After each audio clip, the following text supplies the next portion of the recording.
Here's a 70-year-old woman with a known history of a severe benign oesophageal stricture due to acid reflux. She's come in with abdominal pain and vomiting that started just a day ago, and based on her background, we're immediately thinking there might be a complication brewing.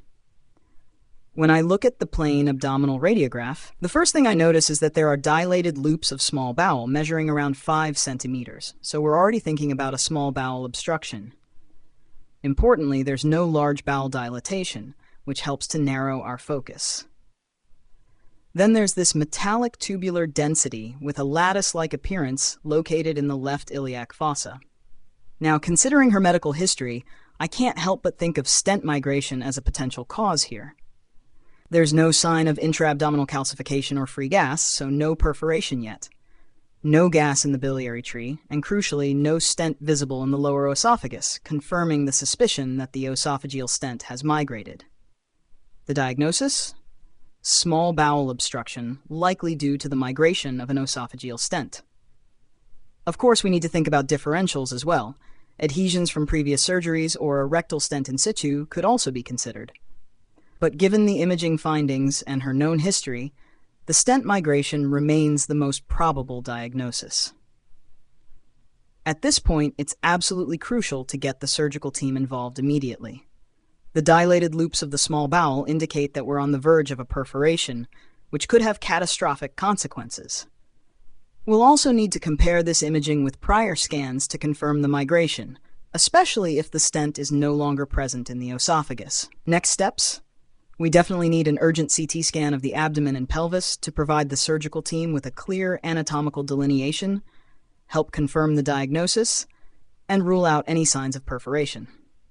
And of course, a chest radiograph would be necessary for preoperative planning, particularly to look for any free gas that might not have been visible on the initial imaging. Let's talk a bit more about stent migration.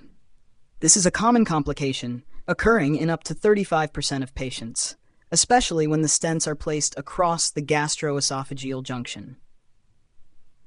Covered stents are more prone to migration, and while stents are often used for malignant disease, benign cases like this one also require careful monitoring. In some cases, a wait-and-see approach can be reasonable if the patient is asymptomatic, as the stent might pass spontaneously through the rectum. However, when there's an obstruction, as in this case, it's almost always a surgical emergency.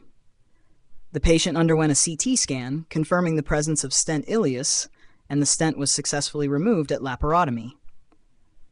Unfortunately, the patient developed postoperative pneumonia and didn't survive the complications. This case is a reminder of how vital early detection and intervention are, especially when dealing with stents. The complications from stent migration, like bowel obstruction and perforation, carry significant risks, and surgical management is often the only option. For those watching, this is a classic case highlighting the potential complications of oesophageal stents and how imaging plays a crucial role in guiding management. Make sure to stay alert for these findings in your practice, and if you found this discussion useful, be sure to subscribe to my YouTube channel, Radiology Made Easy, for more cases like this.